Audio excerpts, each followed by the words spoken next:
What's up guys, this is Brett here from brettdev.com, coming at you once again from Chiang Mai in Thailand.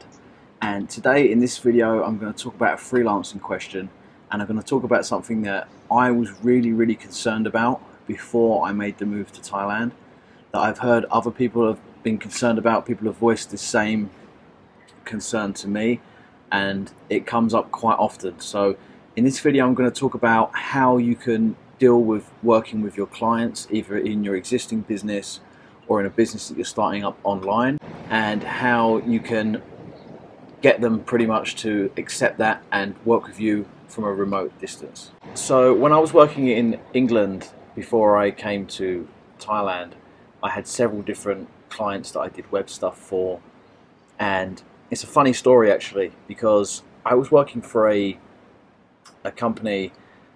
I was managing like their it was half drop shipping, half manufacturing store, and I worked for them for about 2.5 years in England before I moved to Ireland, then before I moved to Thailand. I was only in Ireland for a very short period of time, and it was very funny because I always wanted to move to Thailand. So I came on holiday here in like 2012, 2013, and I was like, oh, I have to move there one day. And the company that I worked for weren't even like the guy I worked for. I was kind of running it solo, but the guy I worked for was based in the US, but they knew I was in the UK. We had some operations. We had like a warehouse in the UK as well, and I wanted to move here for 2 years before I moved here, but I never did because I was just worried. I was like, well, if I move there, I don't have a steady way to continuously pick up new clients. And it's not like back in England where it's like word of mouth. You can go and deal with businesses face to face. I never really committed fully to doing my web work solely online, and I had concerns that it wasn't possible.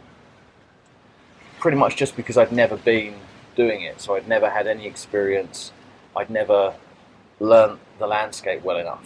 Well, eventually, after 2 years of doing this job and just deciding, like, screw it, I'm going to go for it anyway. I really want to move to Thailand. That's what I want to do. Watching some videos on YouTube that motivated me, I just spoke to my boss and I was like, I'm going on holiday and I'm probably not going to be coming back, but if you want me to do this job, I can do it remotely. That won't be a problem. And his immediate response was, no problem. And for 2 years I didn't move because I was worried that my clients wouldn't be happy with me working remotely. And that wasn't the only client I was working for. So I had other clients that were local as well. And to be completely honest, some of them did disappear. But by actually committing to come to Thailand and committing to work online, I've developed a whole system where I can get like an unlimited supply of clients. So had I have never initially gone out there and done it and put myself in that position, I'm in a way better position now than I was when I was working back in England. And sometimes you just have to go for it and just have to do it. I've met a lot of freelancers here that have actually asked me, do you tell your clients where you live? And when I first came here, I had a friend called Scott, and he was doing graphic design online, and he said to me, I tell them straight away, this is my deal, this is where I live, this is how I work. If you like it, you like it. If you don't, you don't. We won't work together. And I started doing that immediately with all the clients that I picked up online, and even my clients like back home, word of mouth, things like that, and no one has ever had a problem with it. People just do not care if you are working remotely. But unless you actually make the commitment to go and do it, and you stand by the services you're offering, and you tell the clients this, and it's almost like a non-issue. I've never had an issue with a client that has said, sorry, I can't work with you because you're only on the internet. And I've got some friends, my neighbor here, he's a personal trainer and nutritionist, and he does the whole thing online. He does everything online through Skype, through email, and he does really well. He's got lots of clients, and there's no problem at all. So it was a big fear for me. I was fearful about my existing clients. I was fearful that if I came away and I started pitching jobs online, that people would say, sorry, we'd rather work with somebody locally. But it's never been an issue. I think if people are going to hire you online, and if they they're reaching out to you online, they know that's the deal already. They already know that's the score. They know what they're getting, and you should just be completely honest and upfront with it.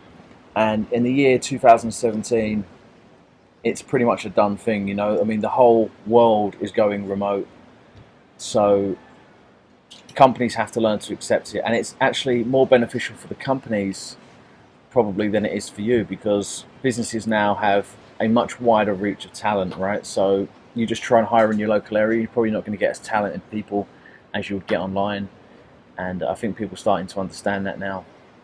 And it's so easy to work online with Skype and Slack and all of these other tools. If you guys are freelancing at home, if you guys have your own clients, I really wouldn't worry about it.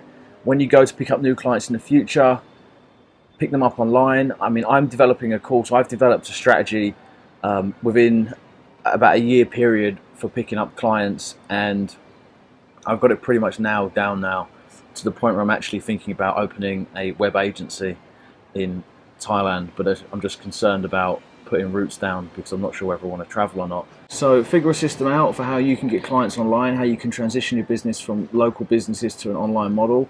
If you need help, let me know. Reach out, you know. And if you want to move, and if you want to travel and work remotely, and you have a skill set like web development, like content writing, that really there is no reason for you to be tied down to one location.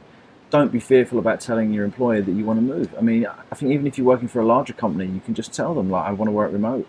And if they don't allow it, don't let it hold you back. You know, just don't quit immediately, but start putting into place a system where you can start picking up clients online, because when you pick up clients online, they don't care that you're online, and you can go wherever the hell you want to go. So hope that helps if you guys are freelancing and you're thinking about moving to Thailand or anywhere else.